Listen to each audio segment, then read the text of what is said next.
Abafiiridde mu kidiba ky'amazzi kuliko Remigio Kalule ng'atemera mu gy'obukulu 13 ng'abadde asomera mu kibiina eky'omusanvu ku ssomero lya Heritage Primary School wamu ne Joseph Asha Mayanja ng'ono atemera mu gy'obukulu 16 ng'abadde asoma siniya yakubiri ku Kibuuka Memorial School. Bano kigambibwa nti badde basamba omupiira ne bannaabwe ku kyalo Bunnamweri nga bano bavudde ne bagenda okuwuga mu kidiba ekiri okumpi n'ekisenyi ekirinaanye ekisaawe era ng'obwedda bawuga be bavaayo wakati mu muzannyo. Baana mwabaddewo wano abaana nga 10 nga bawuga ne wagwawo enjego nti nno abaana babiri ne babbira wali ne badduka ku mulirwana awo ne basaba obuyambi naye olw'ensonga nti ekinnya kino kiri mu steps eri wansi kiwanvu nga tekisoboka kuyambika kirimu ebbumba wansi abaana ne bafa bwe batyo. Wabula nga bakyali mu muzannyo Remigio Kalule yagudde mazzi kyokka n'alemerwa okugavaamu nga kino kyawadiriza Joseph Asha Mayanja okugezaako okumuyamba aveeyo kyokka naye amazzi ne gamumira nga kino kyakanze be babadde bazannya nabo ne badduka okugenda okuyita obuyambi. Tutuuseeko ku kidiba kino abaana be bafiiridde wabula ne tukizuula nti ekidiba kiwanvu nga tekiriiko na lukomera lwonna kale nga kyangu nnyo okujja ne bawuga nga bwe baagala. Abatuuze be tusanze wano batunnyonnyodde nti abaana abawugira mu kidiba kino nga tewali n'abakuba ku mukono era nga waliwo n'atugambye nti waliwo be yayamba okusimatuka nga bwe yabajjayo n'abayisaamu obuswanyu nga bo tebaddayo kudda mu kidiba kino.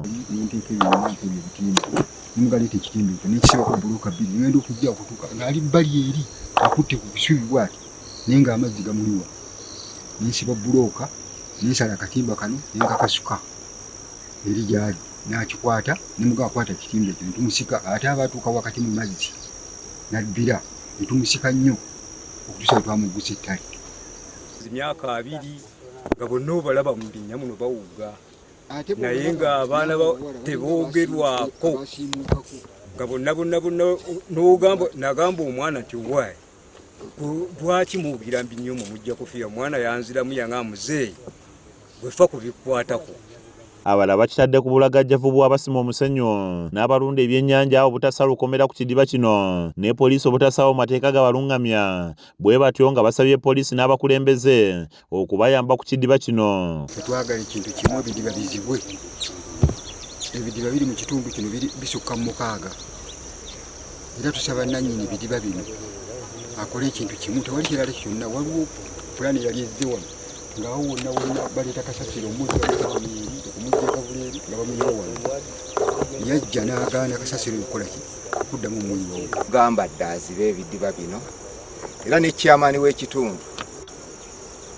mwami Sekkade ne tumugamba akiteekese mu nkola agamba omwami nannyini ebidiba bino ne mwami Sekkade teyafaayo kubanga guno si gwe gusoose n'emabegako awo mwafiiramu omwami yali mukubi wa bbulooka omwo.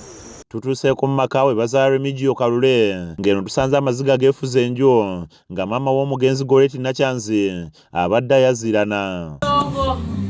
Bakuma abaana bakuume naye nga ngamba simulaba ate ng'abalamu Bazadde b'abaana abalala abadde bazannya n'abalenzi bano batubuulidde engeri gye bafunyemu amawulire gano. Ssaawa 12 abatuuze bamutira abaana babiri bavudde mu kidiba embaali.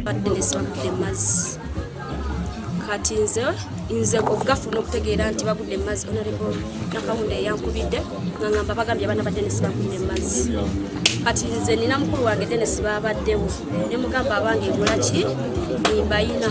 Omubaka omukyala owa disitulikiti y'Empigi Teddy Nambooze avumiridde ekikolwa ekyokusima ebidiba ne bitateekebwako nkomera era bw'ati alabudde okuteekawo amateeka agafuga ebidiba mu bitundu byabwe. Bwe tuviiridde wano ng'emibiri gy'abagenzi gitwaliddwa okuziikibwa nga Remigio Kalule aziikiddwa e Kamengo ng'ate Joseph Asha Mayanja atwaliddwa e Maya. Zawedde Hindu yakusakidde emboozi eno ku Rakes TV Agaleero.